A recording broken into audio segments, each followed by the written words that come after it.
Shri Matre Namaha. So Nishparigraha is without parigraha. Now the word parigraha means several things. Parigraha la dictionary la pathona. If you look at the dictionary, it gives several meanings like activity, understanding, marriage. In fact, parigraha also means marriage, right, in the dictionary. And there are a few other meanings also, which the dictionary indicates. Totality, the sum of everything, to be surrounded from all sides, possession, to hold on to something. So these are all the meanings of the word parigraha. Several, and of course we know in Sanskrit there are different meanings, but we also look at contextual meaning, right? So in one kind of explanation or the way Nishparigraha is described is sometimes to say that she doesn't accept anything, receiving. Parigraha also means to receive. So it's possibly Devi doesn't receive anything, is one kind of explanation that is usually given. But I think the more appropriate meaning would be to use the term parigraha as possession.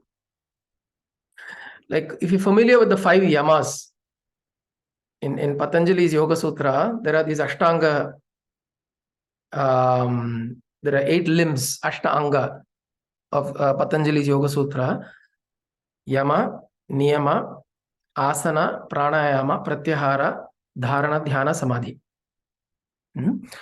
There is one, this thing, Yama. Yama has what is called as, there are 5 yamas. Shiva, you know those 5 yamas? Bayata Terima?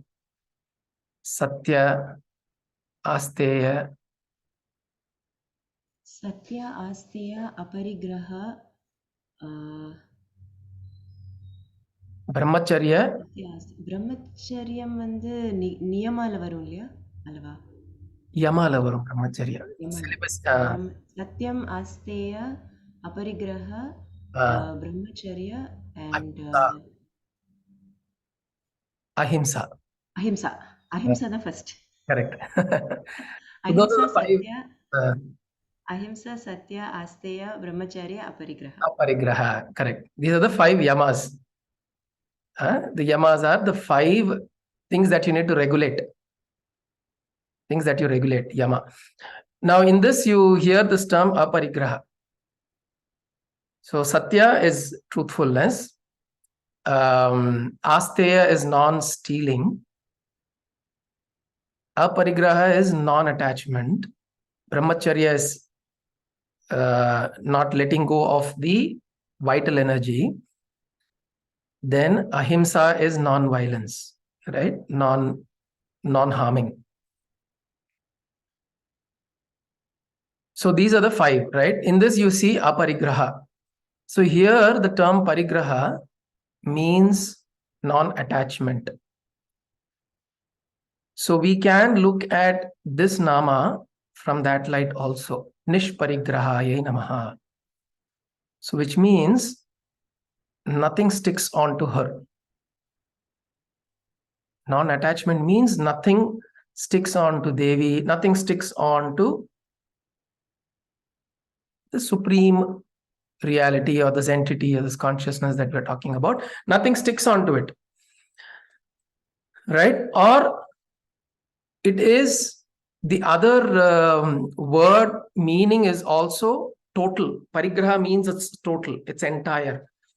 So Nishparigraha can also be represented as Shunya, which means it is nothingness. Nothingness, no, it is not, it is no thing. It is not a thing. So the substance that we're talking about is not a thing. And nothing sticks onto it. Nothing sticks onto it means it is a property or a quality which is something that we should develop as early as we can in life. Correct? We've heard of this term non-attachment. Do not be attached. This is something that we are always inculcated not to, or to inculcate this particular character of non-attachment. So what does non-attachment mean? What does nishparigraha mean here? It means that whatever either that happens to us or doesn't happen to us, or we want something to happen to us, none of these stick on to us. There are things that happen to us, there are things that don't happen to us, there are things that I want to happen. In any of these cases, whatever happens, physically, emotionally, at an energy level, mentally, at all these levels, anything that happens, nothing sticks onto me. So now if you look at examples, we see such examples around us. Dattatreya, those who have heard of Dattatreya is known to have 24 gurus. Lord Dattatreya had 24 gurus. And he had different gurus, which many of them were natural elements. Earth, water, fire, air, then the sun, the moon, the rock, the fish, the spider. So Adamadri, he learned from 24 different elements of nature. And so he's said to have 24 different gurus. He took a lesson from every one of them. The lesson that he took from the sun, one of the important lessons is of non-attachment.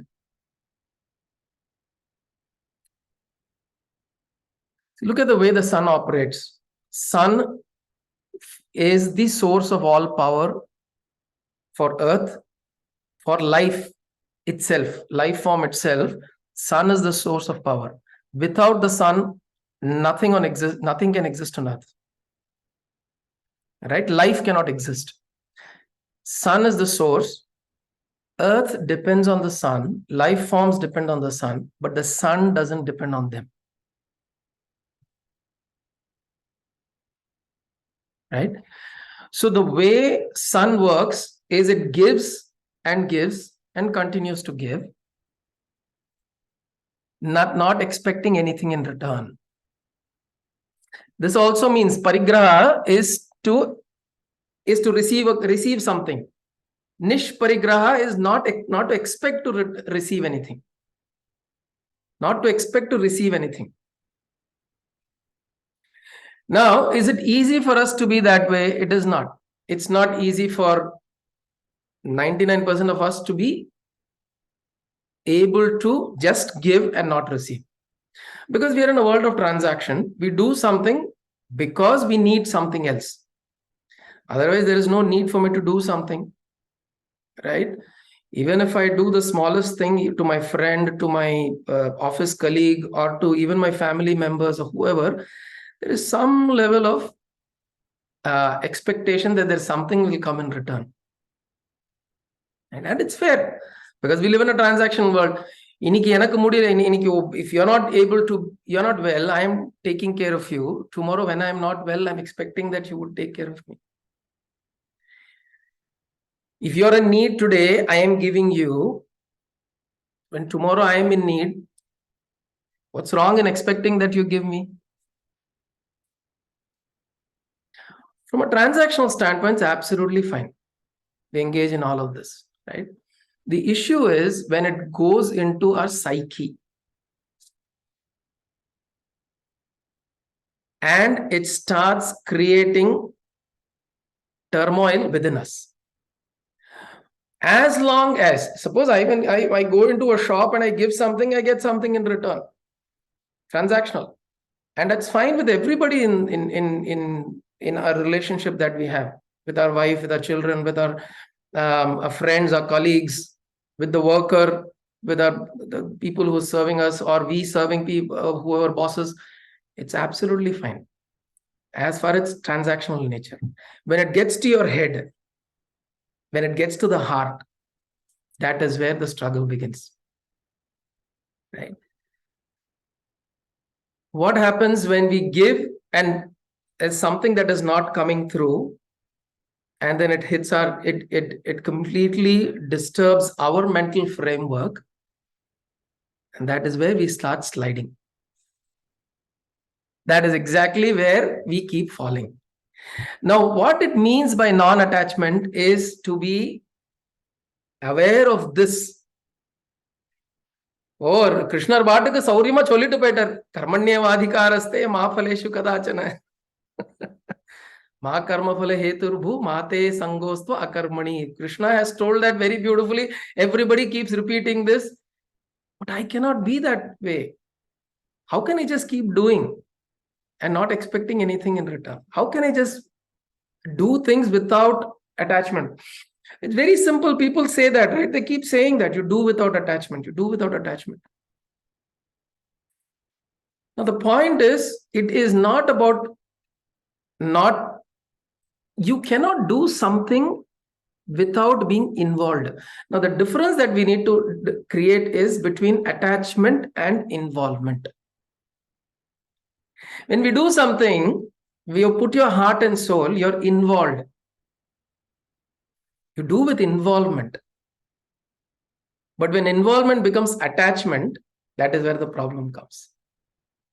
The attachment is not, involvement is not at all a problem. And you need involvement. Even if you want to cook, you need full involvement. I need to put the right kind of salt, right amount of salt, right kind of spices. Suppose this time the molaga podi, that the chili powder that I got happens to be very spicy. At the end of it, the sambar is going to turn out to be spicy. It's not in my control.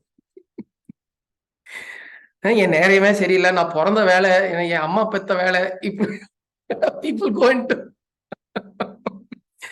all kinds of self-blame just because the sambar didn't turn out right. There are so many factors that are there in play even for a sambar to be made properly. Right? So, butterfly flutters its wings in Africa. It will actually decide how your sambar comes out. True. That's chaos theory. Butterfly effect. Butterfly fluttering in Africa will decide. Yeah, but the important thing to know is that not all the factors are in our control.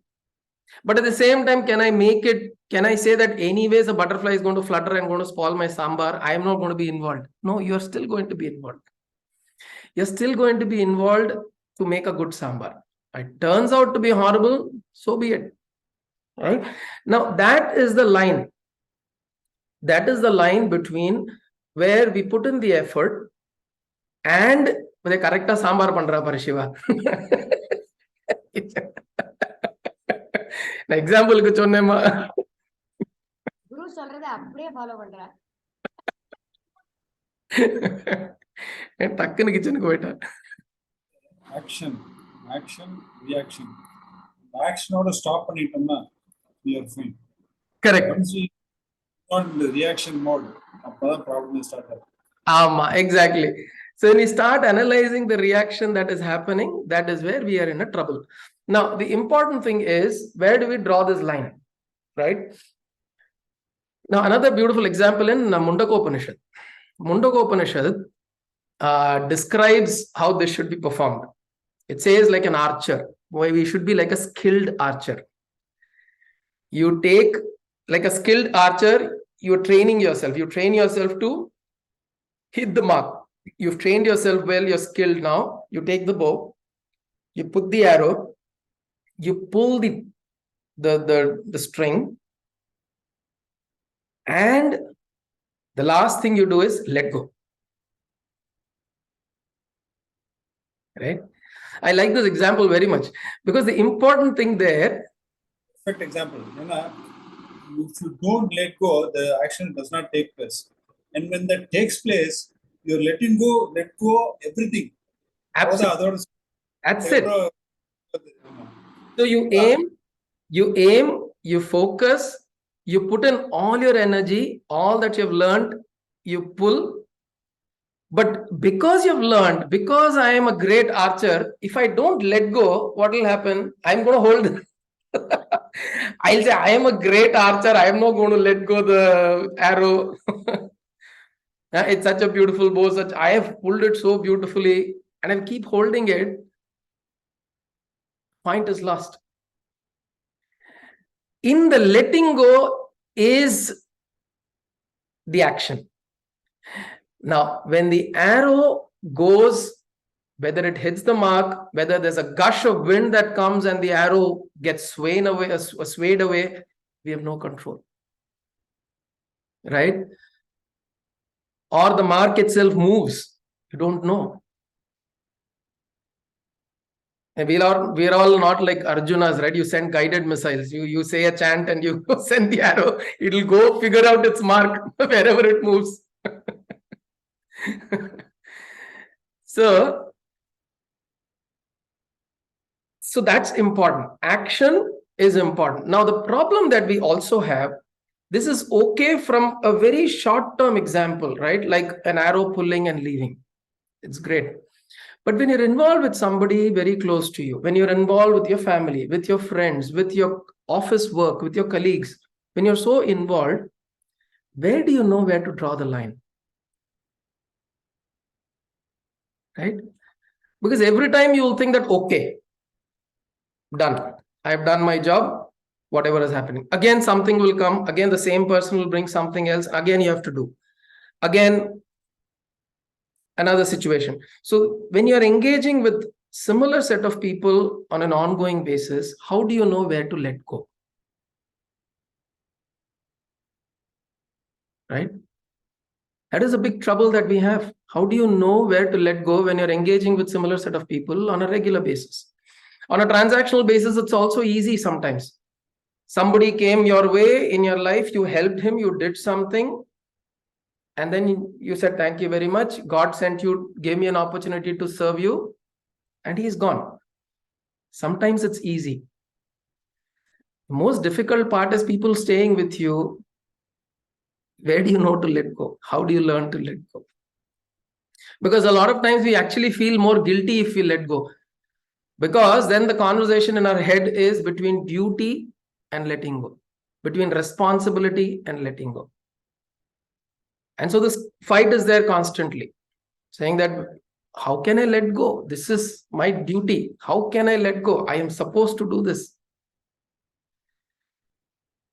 Now, the measure I usually apply, and I think this is what the Shastras also say, is whenever, and again, my guru is told, the true measure of, or the measure of true spiritual progress is when you realize that there is this increasing peace within you. There is increasing peace within you without anybody telling you anything. You don't need a measure from the outside. If there is this increasing peace, constantly you see that you are able to come to a shantam within you quickly, repeatedly, for longer durations of time, and it's increasing over time, you know that you're on the right path. Because that is what fundamentally, at the end of the day, is the basis of spiritual understanding, spiritual truth, spiritual understanding, spiritual reality, aham brahmasmi. In the basis, if peace is not there, all of these are intellectual understanding only. When true understanding dawns, there is this complete stillness. There's this complete peace. So if you're not able to recognize that peace, then we have to figure out, I have to keep doing something again and again.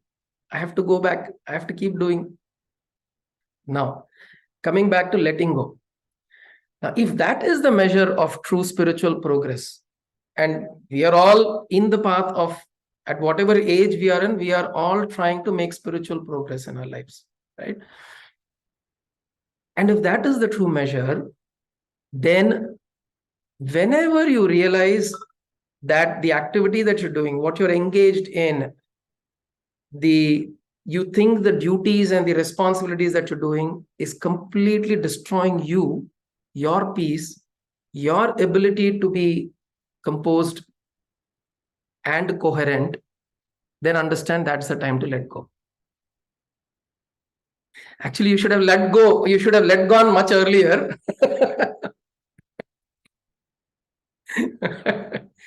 But that is the measure. That is the indicator. When the indicator, you got a red and a yellow and a green, right? From the green, when it becomes yellow, we should know this is the time I should let go. Shouldn't wait till it goes into red. Anna, let go na ennadu? Let go means anything that you are holding so dearly, thinking that you are the karta, that you are the doer, you are the only one who can do this. If you do not do,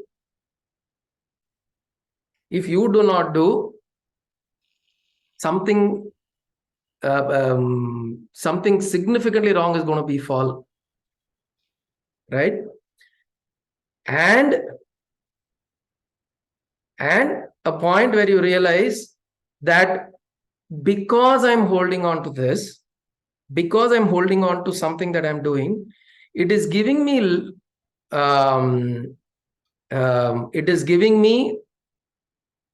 significant unrest, and it is creating a sense of let me give you an example.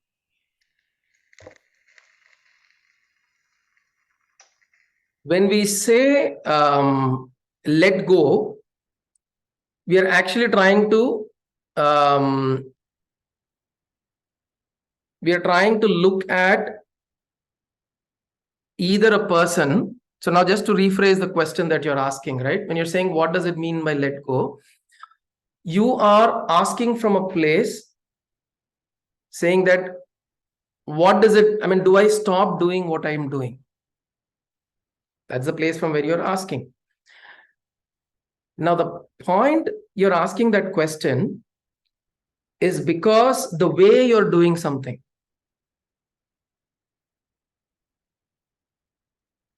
The problem is not in the action, like Mama just pointed out. The problem is not in the action at all. You can be serving your ill husband, doing exactly all that is required to be done with the attitude of letting go. Which means you're doing it, but while doing it is also letting go. Which means, for example, I want my ill husband to be well. And I become so desperate that I do all that. I become so desperate and wanting to fix him, not realizing the fact that healing is a process that happens on its own.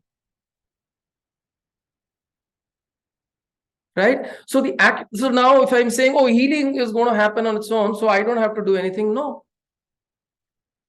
You don't take extremes. Right? So what you do is, if you've got to make things for your ill husband, that's required to be done while that illness is there, you do it. But at the same time, also know that you are an instrument doing it. There's something else that's operating that is making it happen. Right?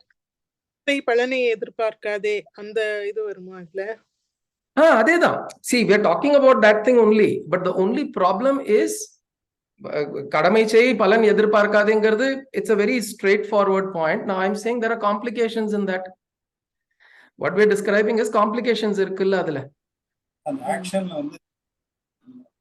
action should not have the mamagaram component. Correct. That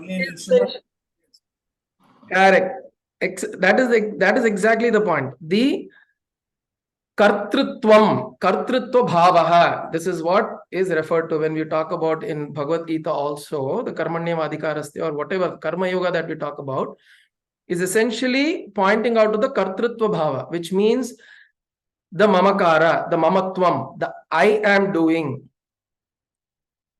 right? So you may be doing because there is a need for you to do, but if you are not the one who's doing it, do you think it will not get done? That's a question we got to ask ourselves, right? And maybe that's true, but you do it, but not with the feeling that, if I am not there, this will not get done. That's one. Second thing, you are doing purely in the interest of the other. This is very important. In Brihadaranyaka Upanishad, Yajnavalkya says, Atmanastu kamaya sarvam priyam bhavati, which means I love my son, my husband, my daughter, my wife, whoever, because I love myself. That is why I love everybody else. Fundamentally, I love myself, hence I love everybody else. Now remember that. Don't go into a situation saying either, oh, I am doing a selfless service and you don't recognize me. So it's so tricky. It's so tricky. I am telling my mind, I am doing selflessly for my family and the family doesn't recognize me. Right? So now I am creating a scenario here. I'm telling my mind, I am doing, and I'm qualifying it selflessly. Although there is selfish intent there. What is the selfish intent? I want recognition. I want acknowledgement. It's there. It's all intertwined. It's all inside there. The only point here is all of this it's not very easy to apply. It is complicated. But the important thing here is to apply it in small measures in our daily lives, in our daily engagements, in your work. For instance, you take up a project. The other day I was talking to somebody. I think I mentioned this. He said, before going into a meeting, we'll just close in about 2 minutes. He said, before going into a meeting, I do my pranayama. I bring my mind to a balance. I focus on what needs to be presented. I do all of that. I go in and I make the presentation. I said, very good. You're doing all that is required to make this machinery an effective machine. I said, but did you prepare yourself? What happens if your presentation fails? I said, no. He says, no, I didn't do that. I didn't think of that. I said, that's the trouble. Now, what if the presentation fails for some reason, right?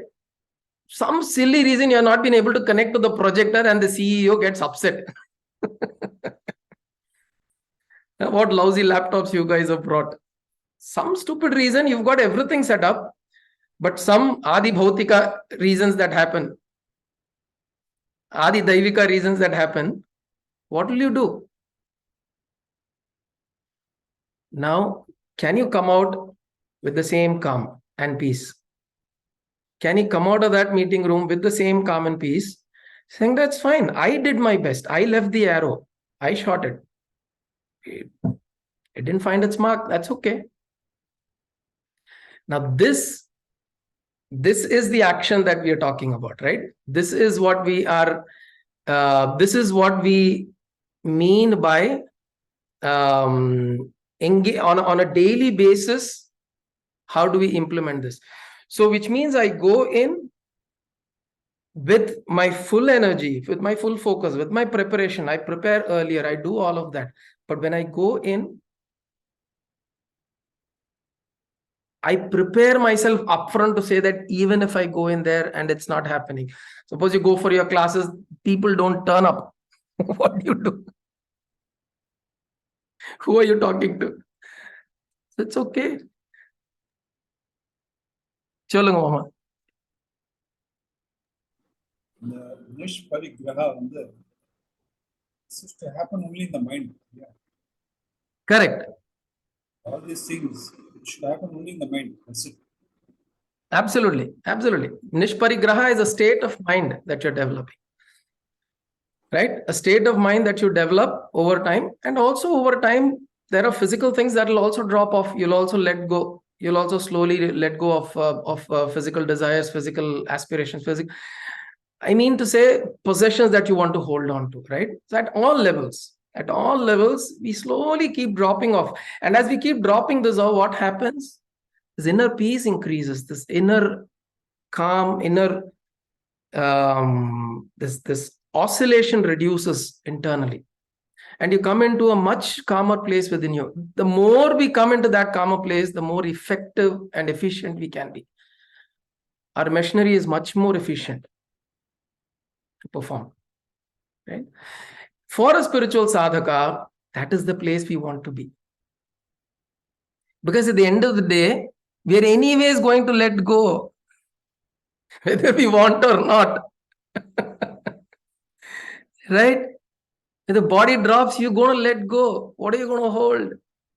You can't hold a single thing. In fact, the first thing our mind vandum. Correct. The thing which I'm going to let go first.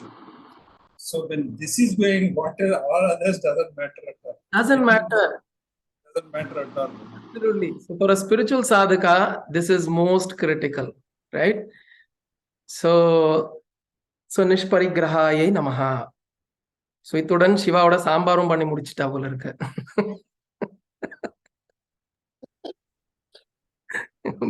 Very good, powerful, super, good, lovely.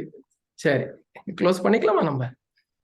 ஓம் காயேன வாச்சா மனசேந்திரியேர்வா புத்தியாத்மனா வா பிரகிருதே ஸ்வபாவாத் கரோமி யத்யத் சகலம் பரஸ்மை நாராயணாயேதி சமர்ப்பயாமி, சதாசிவாயேதி சமர்ப்பயாமி, ஜகதம்பிகாயேதி சமர்ப்பயாமி, சத்குருநாதாயேதி சமர்ப்பயாமி. ஹரி ஓம் தத் சத்குருப்யோ நமः.